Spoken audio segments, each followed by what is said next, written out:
Thank you for joining us for another power-packed message from Dr. Myles Munroe, provided by Munroe Global Incorporated and MunroeGlobal.com. We transform followers into leaders and leaders into agents of change. We hope that this message is a blessing to you as you advance your life and discover your purpose. Now, let's go into the message. I am going to focus today on discovering your leadership gift. I am very encouraged today to see so many of you present.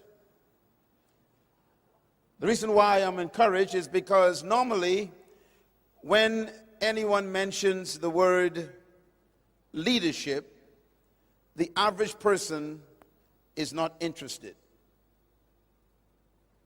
And this is because most of our culture has taught us that leadership is only for a specific elite group of people who are specially chosen by God and providence to lead the rest of us who are not as intelligent as they are. We have been conditioned to believe that leadership is reserved only for a small percentage of the world population who are identified with special gifts and talent and maybe even a calling from heaven to be leaders. And the rest of us are destined to be sub-leaders or even followers for the rest of our lives. So I'm very excited to see you because it means that somehow something drew you to this meeting to learn and discover some things about yourself that is not average. So I want to begin with a statement that I hope will shock you. And here's the statement. Every human on earth was created to lead.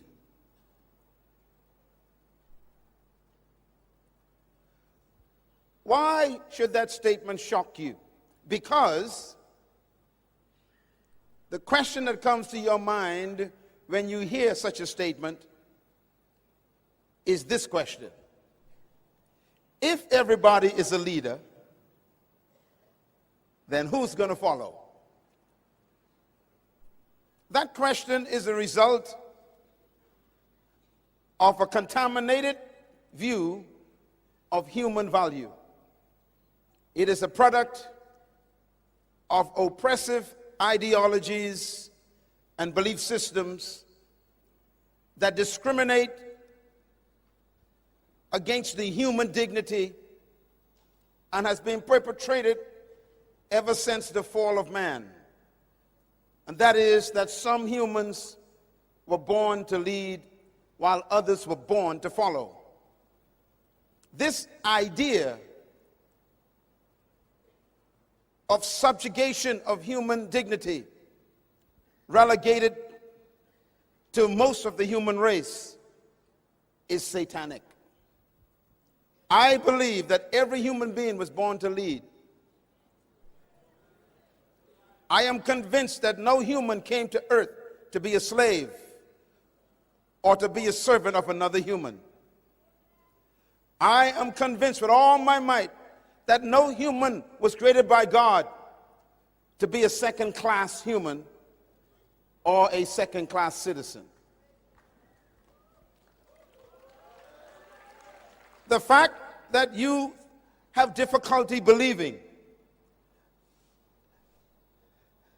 that every human cannot be a leader because someone has to follow is the reason why most of us don't achieve our full leadership potential. I have a picture of a gentleman on the screen. For those of you who are listening by radio, You may not be able to see. It's a photograph of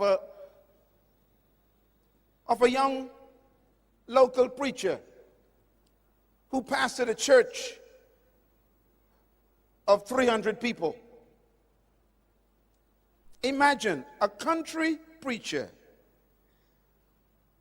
out in the country pastoring a little church of 300 people. He was trained in a seminary, and his only interest was to be a pastor of a little church. And some of you here today are just like him. You've got a church with 300 people, and people think that you are not important. But look at that man. Who would have thought that in that little church, every Sunday, standing before 300 people in a little town in Alabama, was a man who would change the world? I wonder who you are in your little church, speaking to your 300 people. How many people would have laughed at him and says, there's no way a little country preacher could change the world? There's no way a man who has no degree in leadership, no degree in philosophy, no degree in science could ever impact the whole world. That is why I believe everyone was created by God to be a leader, but not over people.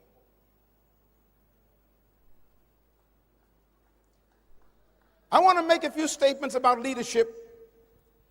Whether you are young or old, I have come to tell you that you were born to be a leader, and we need you to discover your leadership. Why? Because nothing happens without leadership. Secondly, nothing changes without leadership.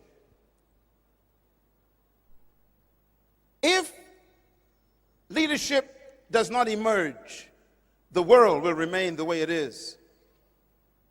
Nothing on earth has changed by itself when it comes to human development.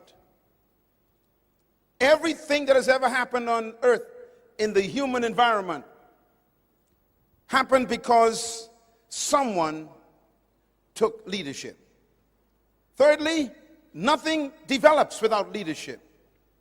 If you are going to develop this beautiful country with all of its natural resources and all of its great potential for becoming a world influence, there will have to be someone or some people who will emerge and take leadership responsibility. Nothing improves without leadership. If you don't like the situation in your nation or in your community or in your city or even in your family, then don't wait for it to change. It takes leadership to improve anything. Fifth, nothing is corrected without leadership. If something is going wrong in your home, in your community, in your nation, then leadership is necessary to correct it. Most of the time, religious people are useless because they spend too much time praying and no time acting.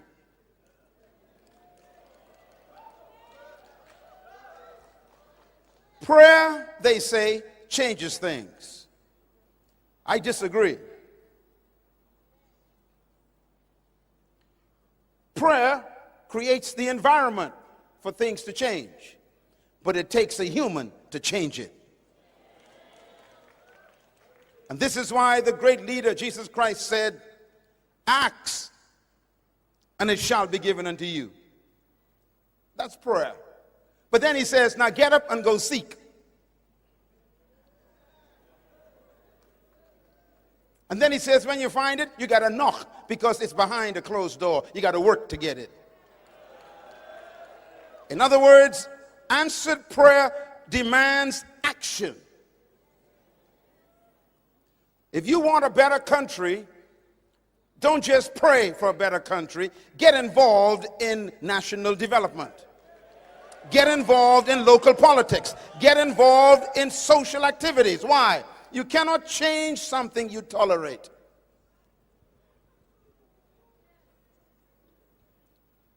Nothing is corrected without leadership. And number 6, nothing advances without leadership. And that goes for your church, your company, your department, your nation, your organization, and your family. If you want to advance in any area, it takes someone to emerge as a leader, because nothing succeeds without leadership. This very event is only possible because somebody took responsibility to take leadership of my coming to this place. Nothing just happens. And therefore, we are always being led by someone. Because we are always being influenced by people, whether we know it or not, somebody is always leading us, whether we know it or not, then it's important for you to study the leaders in your life. One of the most important statements I've ever heard about leadership was made by a young Jewish rabbi 2,000 years ago. He was 30 years old. He made this statement. He said, if the blind lead the blind, they both fall into the ditch. It's important to read that statement slowly. He said, if the blind lead, which means that it's possible for someone to be in leadership and be blind. Not because a person has a title or a position does it mean they have a vision. What he's telling us is vision is more important than a title. Vision is more important than a position. And this is why even in politics, in democracy, we don't create great leaders. Because democracy can produce a leader by vote, not by qualification. In other words, you can become a leader in government and don't know anything about leadership because you have no vision. And this is why voting in a church doesn't produce a good pastor.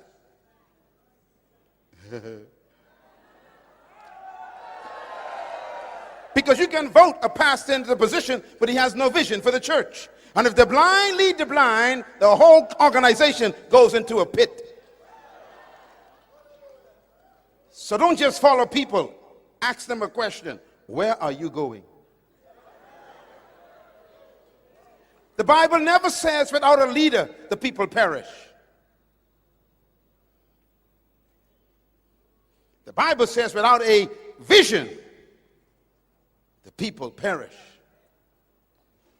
So vision is more important than the leader.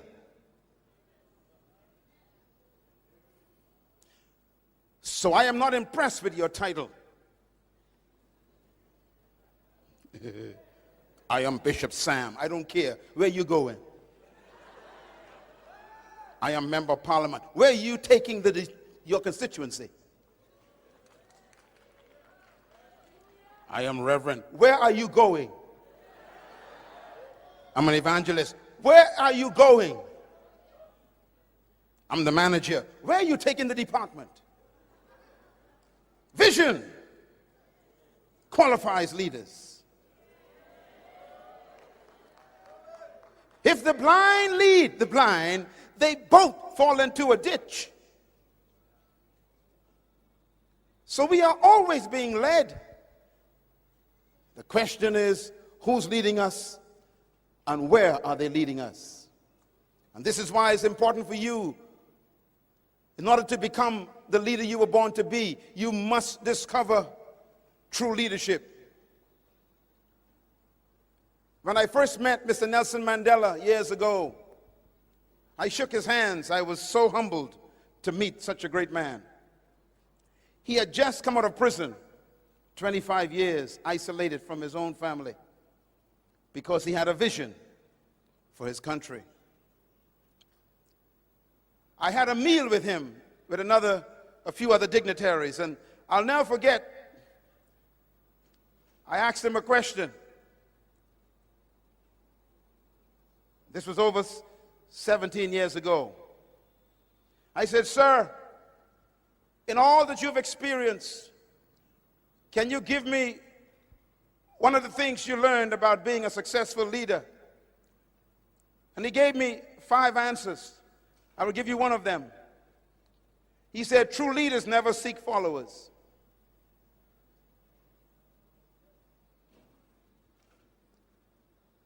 Followers seek true leaders." So he said to me, "Son, if you want to be a leader, do not seek leadership. Seek a purpose for your life." And that changed my life forever. You were born to fulfill a purpose. You are not an experiment. You came to earth to fulfill an assignment. You didn't come to earth just to make a living. You came to earth to make a difference. So I have come into your life for these few moments to tell you, stop working for a salary and start working for an assignment. We need the right kind of leaders in the world. And this is why we cannot find effective leaders around our nations. Papua New Guinea is just like my country.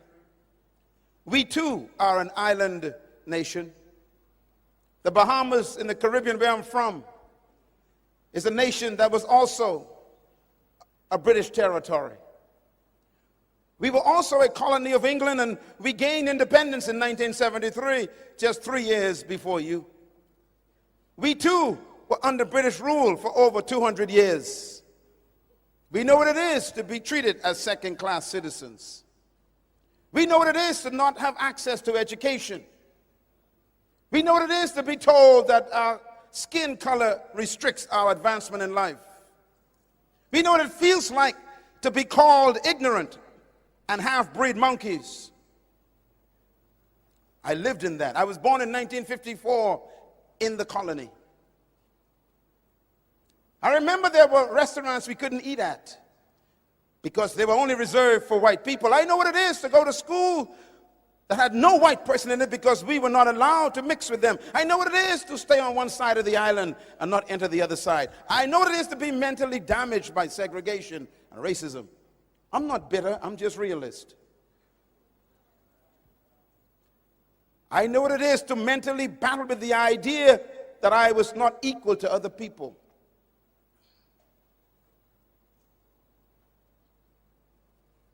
I overcame that only through a revelation, through Jesus Christ, about who I am. I am not who you think I am. I am who he says I am. It was that revelation that set me free. And from that day forward, I made a commitment to myself that I will travel the world. And I will hate the spirit of oppression. I hate racism. I hate segregation. I hate the devaluation of humans. All humans are completely equal in value. All 7 billion of them. No one in this room is less than the other. We are all equally made in God's wonderful image. We also carry his likeness, which means we have his ability. We function like our Creator. But we've been brainwashed to believe that is not true. And most of that has been done by erroneous leadership ideology that has been perpetrated by colonization. Let me give you a few things to remember that are very destructive in leadership. These are the kind of leaders we don't need. Write these down. Number 1, politics without principles. We don't need any more politicians who have no principles. Number two, pleasure without conscience. We must not allow leaders in our lives who pursue pleasure at the expense of conscience. Number three, wealth without work. It will destroy us. People who pursue prosperity but don't want to perspire. If you don't work, you are a parasite to humanity. Number four, knowledge without character will destroy us. There are educated people who have no character. Scientifically, philosophically, intellectually advanced, but they have no moral conviction. These are dangerous leaders. And number five, business without morality will destroy us. And this is why corruption emerges in developing countries. People want to achieve financial security at the expense of morality.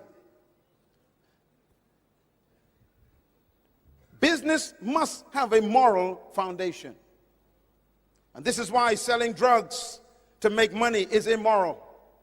And this is why perpetrating prostitution on the streets with young ladies and men is immoral.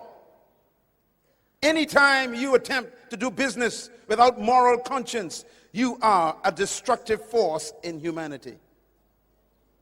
This is why taking bribes is immoral.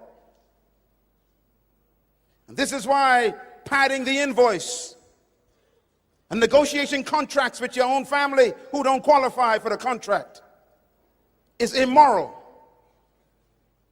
We need leaders who will not sacrifice their morality for the advancement of their business.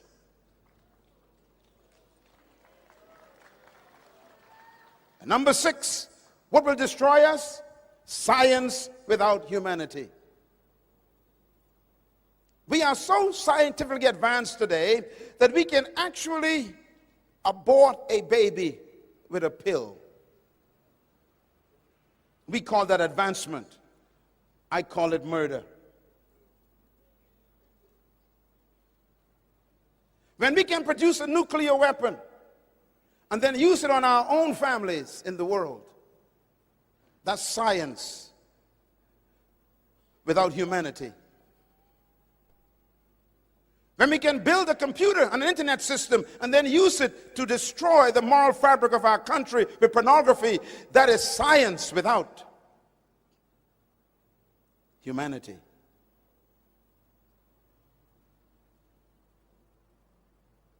What kind of leadership do we have? And the last one is most important. What will destroy us?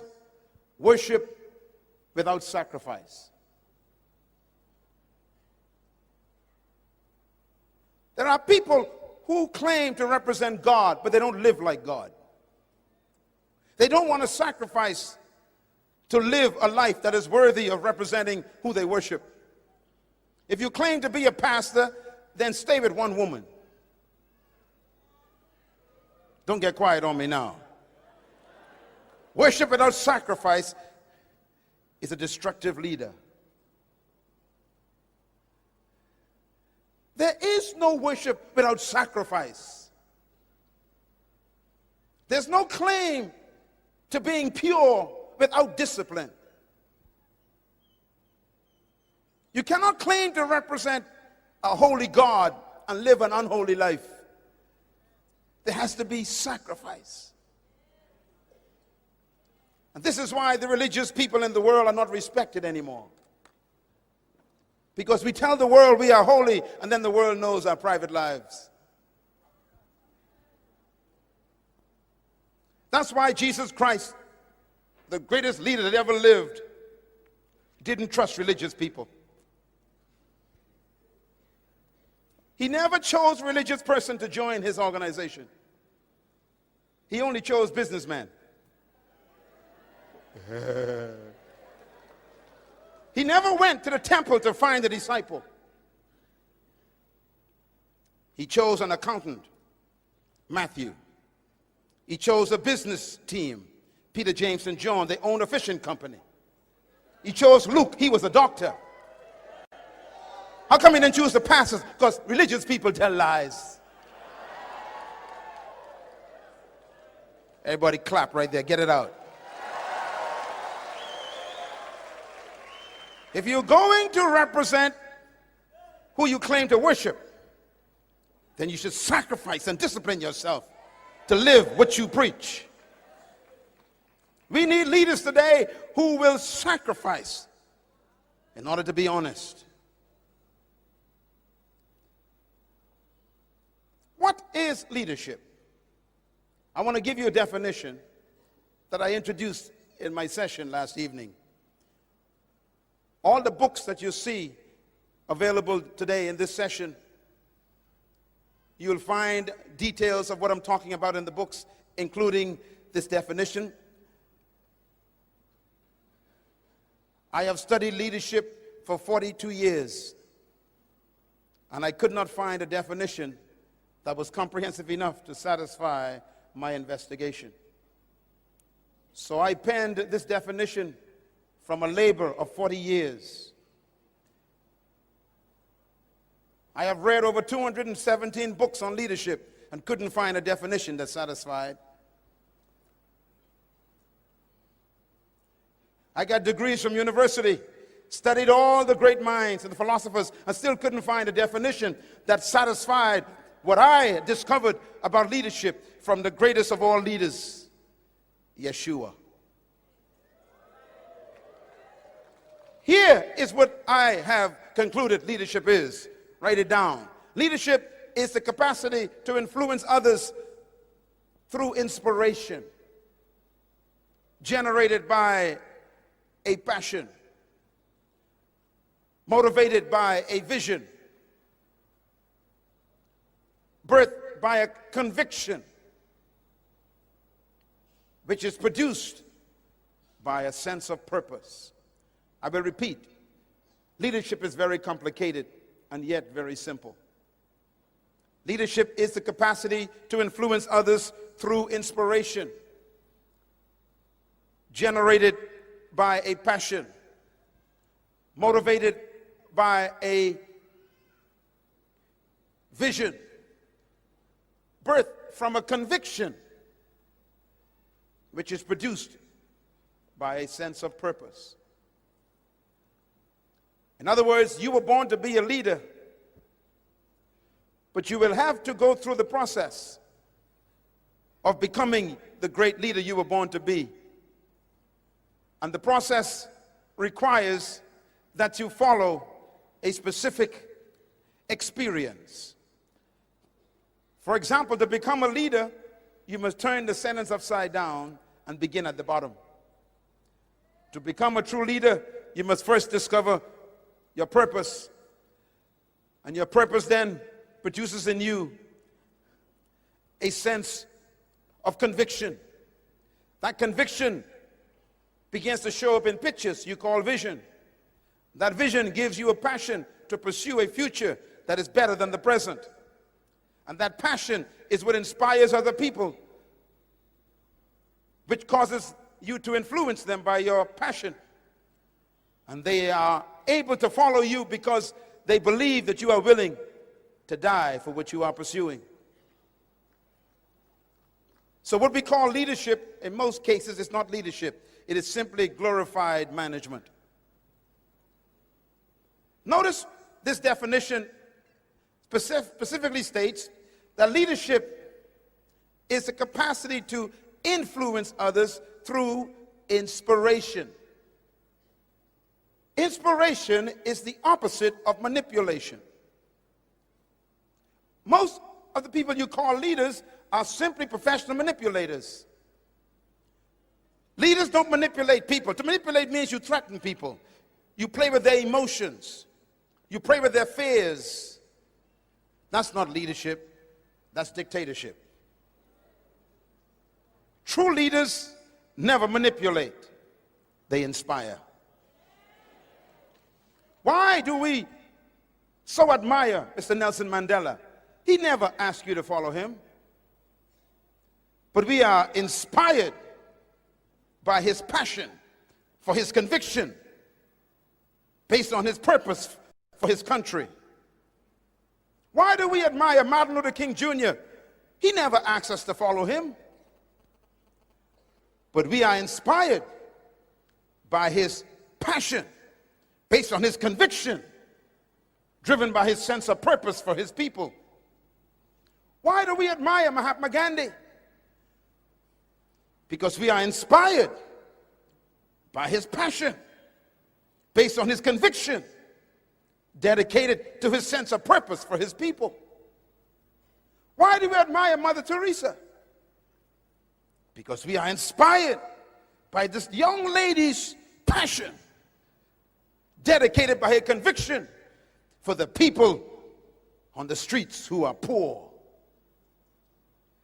Why are we not inspired by you? Because you haven't found a conviction that produces a passion based on a sense of purpose that you're willing to die for. You came to earth to produce a passion. So let me ask you some questions about leadership. Does leadership require followers? Just think about it. Is it necessary for leaders to have titles? Mother Teresa had no title.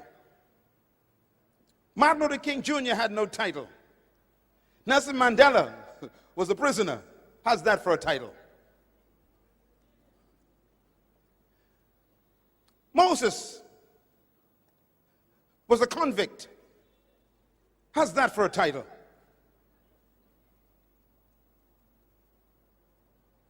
Jesus was a rebel. What kind of title do you need to be a leader?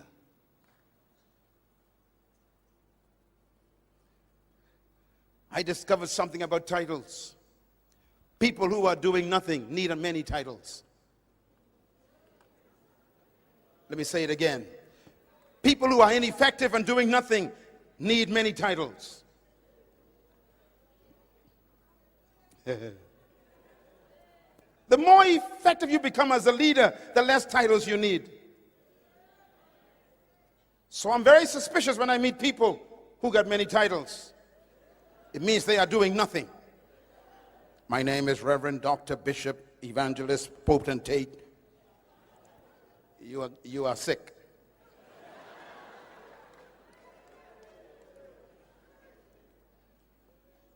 The more successful you are as a leader, the less titles you need. As a matter of fact, to test your greatness as a leader, you must reduce your life to your first name.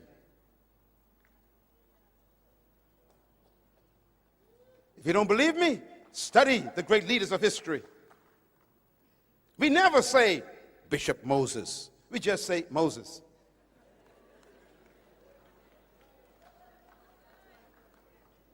We don't say Evangelist Joshua. We just say Joshua.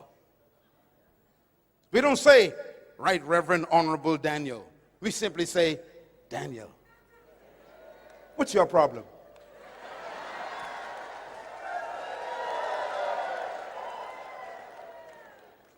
Well, I'm not coming to the meeting because they printed my name incorrectly. They didn't say Reverend Bishop. You are sick. The greater you become, the less names you need. Jose, Joel, Amos, Obadiah, Jonah, Micah, Nahum, Habakkuk, Zephaniah.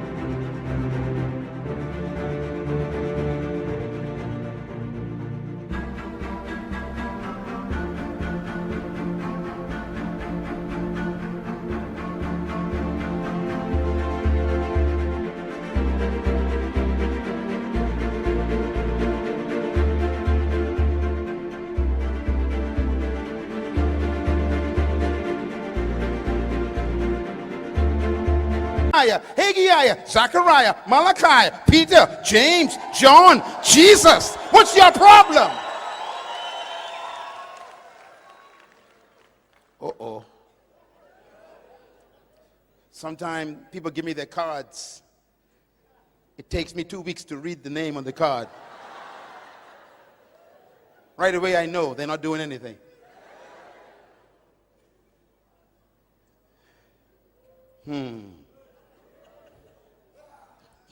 Obama. It's enough.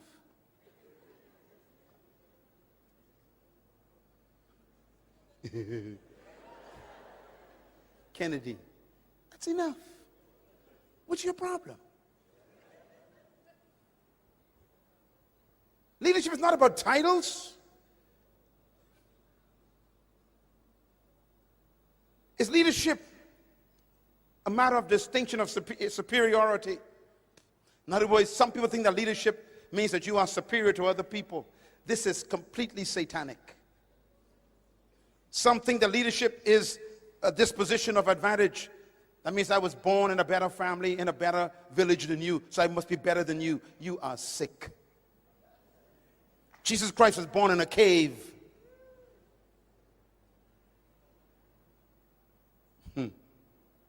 His first crib was an animal trough. And yet today he rules the universe. It doesn't matter where you were born. It's who was born in that place.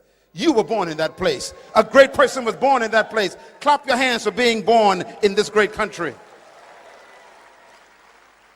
Some think that leadership has to do with some qualities of leadership or the manifestation of intellect.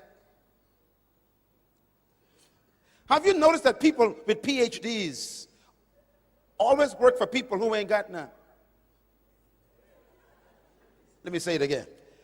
People who got master's degrees and PhDs always work for those who don't have any.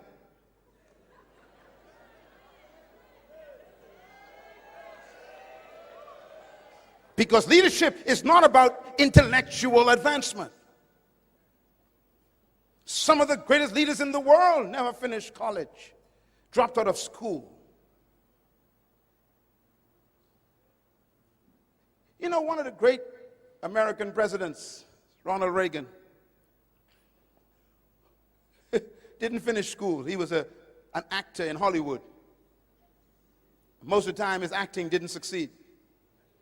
Couldn't even act.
When he became the president of the United States, they asked him in an interview, they said, you're not a college graduate, you don't have any degrees. How come you are such a successful president?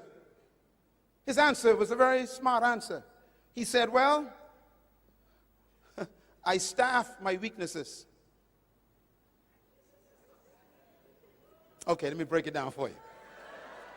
He said, I hire people. Wherever I'm weak, I hire the smart people to work for me.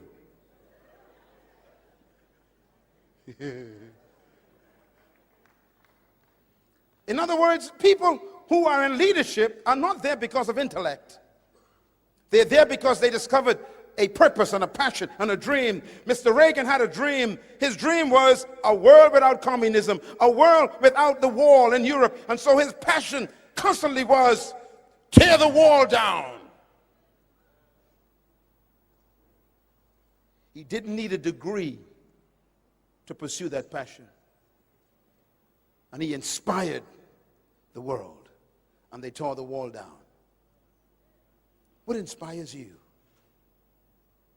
Leadership does not mean superior intellect. It doesn't mean you are smarter than other people cognitively. In other words, true leaders is not about the race that you're from or the class that you're from. This is why I'm very adamant about stamping out this spirit of superior oppression by those who claim to be smarter or wiser or better or greater or more intellectually advanced than anyone else. This is wrong. Everyone in this room is a great leader trapped in a follower. And my passion is to bring that leader out, hidden in that follower. Every woman in here is an awesome woman. Every man in here is a great world changer. But you have to believe that yourself. Sitting next to you is one of the greatest persons in the world, and you don't know who they are yet, but you're going to be glad you sat next to them in the next 5 years. Shake their hand right now. Tell them congratulations.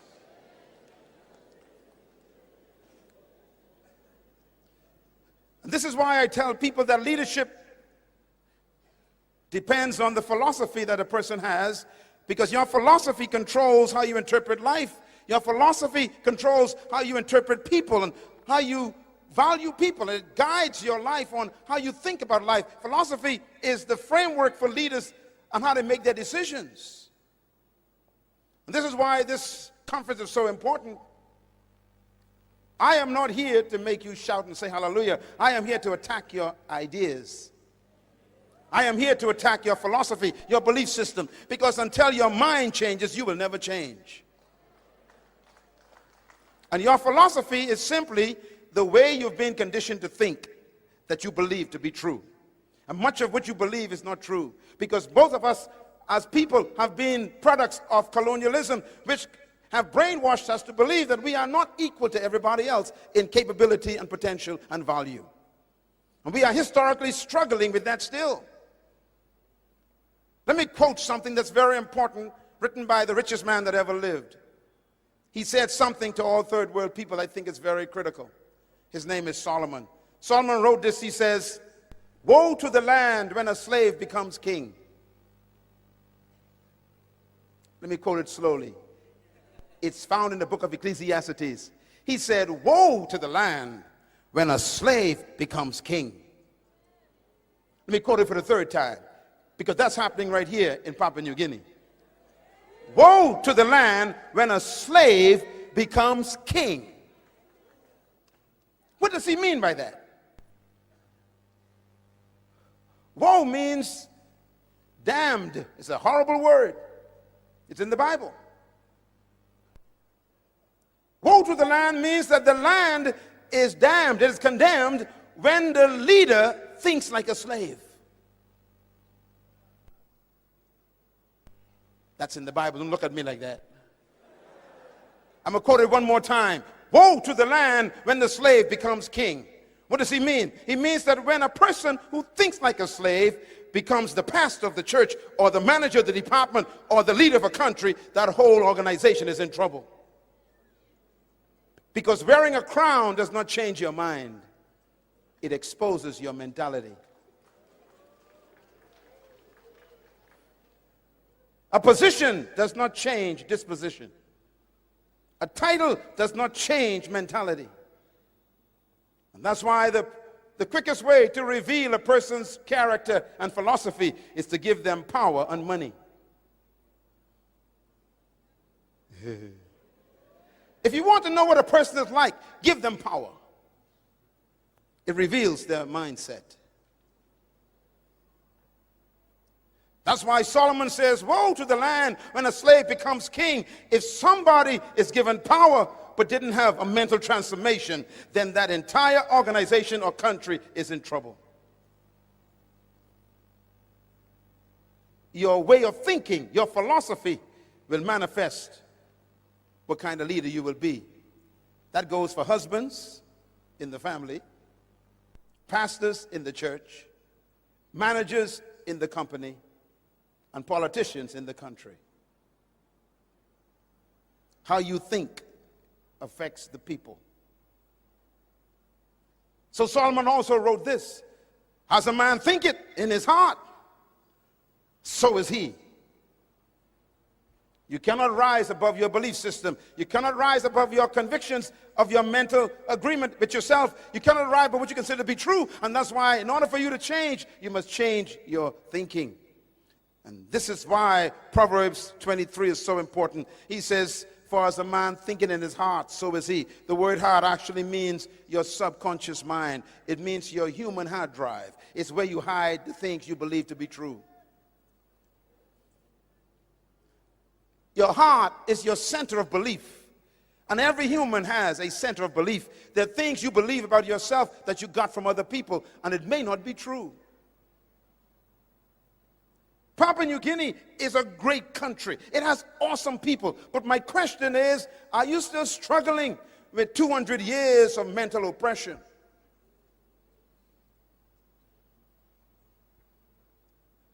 Wearing a necktie doesn't change your mentality. Living where the British used to live doesn't change your mentality.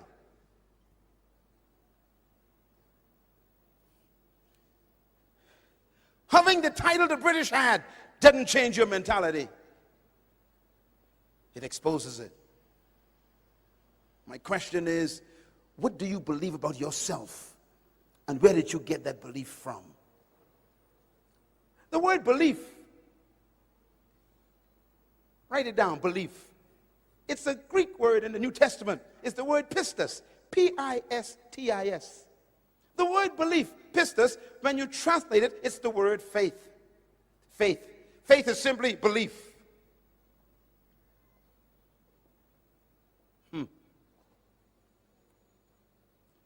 The Apostle Paul, the great leader of the first century, said these words. He said, faith comes by hearing. What is faith? Belief. Belief comes by what you hear. I was told by a Scottish teacher when I was 13 years old in a class with 36 black kids in my island in the Caribbean. He stood before the class and he was angry. He turned red and he said to us, you are stupid black people. You cannot learn, he says. You are ignorant. You are half-breed monkeys. I'll never forget that day. He looked at me. He says, you are retarded. And then he said these words, I'm wasting my time on you black children. Your brain is not developed. You are half-breed monkeys. I sat there and wept. Just a kid. And I almost believed him. Because I was getting grades of F in his class. And I said to myself, maybe I am a monkey. Maybe I am retarded. I went home to my mother weeping that day. And she said, what happened to you, son? I said, my teacher said I'm a half-breed monkey. I'm retarded. I can't learn. I am not developed as a human. I am still a half animal. And my mother grabbed me by my dirty shirt and she shook me. And she said, don't you ever say that again. And I wept. And then my mother picked up a big black book that she always read. And she turned it to a page. And she gave it to me. She said, now you go back to that little dirty room over there and you memorize that statement in this book. And I want you to memorize it till you don't have to read it anymore. I went back to that dirty little room in that wooden house on 4 big rocks in a village that was the poorest in my country. And I sat on a pile of dirty clothes in that wooden room, memorized one statement that she gave me. I'll never forget the statement. It went like this. Now unto him who is able to do exceeding abundantly above, far beyond all you can ever ask, think, or imagine, according to the power that worketh within you.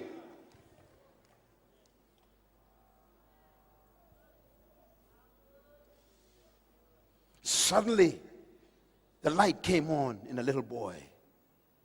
As I kept reading it, now unto him who was able to do exceedingly, abundantly, above, far beyond all I can ever ask, think, or imagine, according to the power that worketh within me. And I kept repeating it. And suddenly, a little boy was born at age 13. I realized for the first time in my life that a white teacher from Scotland was not the power, that the power was in me. And that I could imagine anything, and the Creator would do above what I imagined. And I started imagining being an A student. I went back to school the next day and I made a decision. I will never trust another teacher. So I picked up all the books in school and I memorized everything in the books myself. I never allowed that teacher to teach me again. I memorized everything in the history book, in the geography book. I memorized the entire mathematics books and algebra. I memorized every single geometry aspect of everything. I knew everything. I memorized it. I went home and memorized every book. And in 4 months, I went from an F student to an A student. Within 6 months, I was the #1 student in the school. At the end of the semester, I graduated top of the whole class and top of the school. And I'll never forget, when I got my grades, the teacher from Scotland came to me. His name was Mr. Robertson. He said, "Young man, I'm so proud of you." I said, "No thanks to you, sir. You're not my teacher. Remember, I'm a monkey." I never trusted him.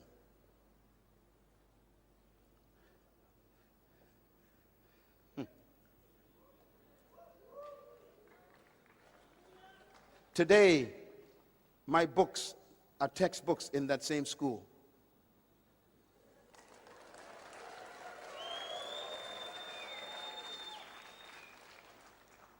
I graduated from that school top of the class. And our country had just become independent when I graduated. 1973. And the government couldn't find any black teachers because they never trained us to teach. So I went from high school straight into teaching. The government paid us, students who graduated, to become teachers of the younger kids. We never had teacher training because our country didn't have anyone to teach. Because when we became independent, all the white people left and ran. And I became a teacher at the same school where they called me a monkey.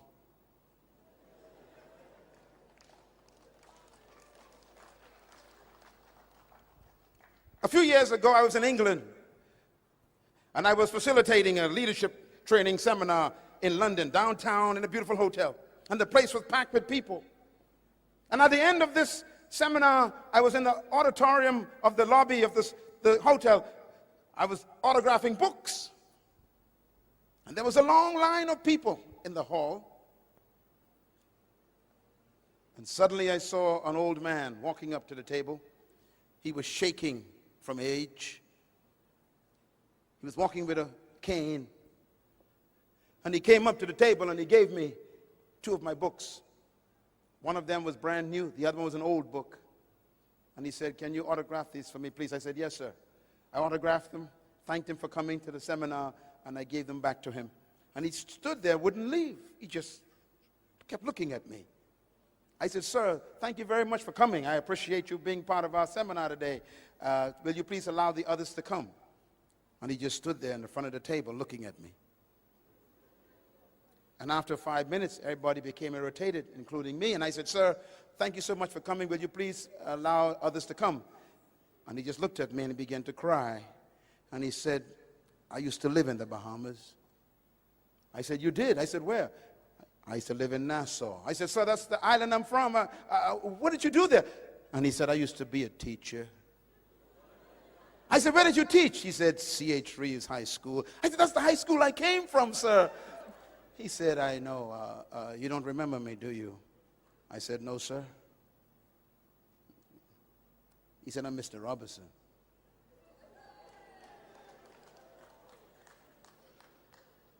I jumped up from my chair. I couldn't even recognize him. He was so old.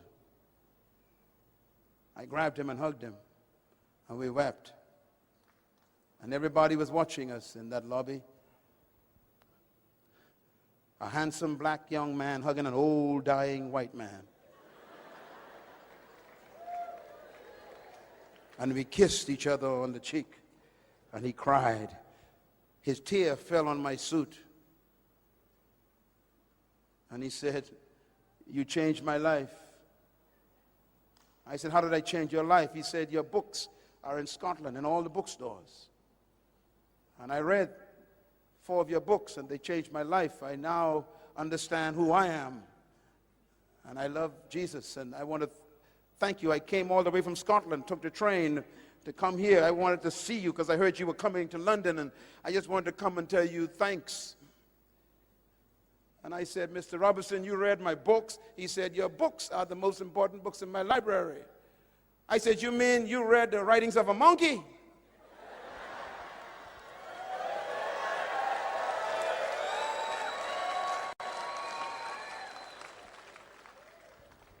I wonder who you are.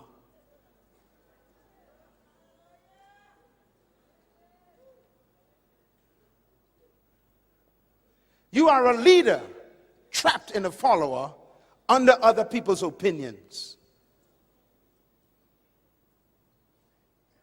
And that's why I don't trust any human's opinions of me. Nobody, including yours. I wouldn't give you the privilege of telling me who I am. I know who I am. Let God be true and every man a liar. Tell your neighbor, you don't know who I am, so be nice to me.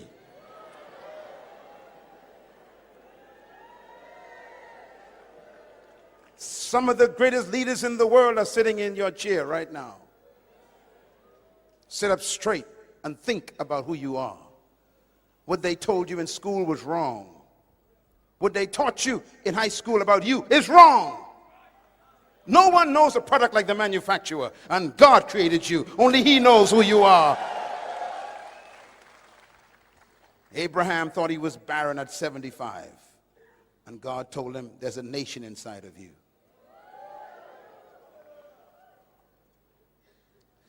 I wonder who's inside of you. There's a leader trapped in a follower.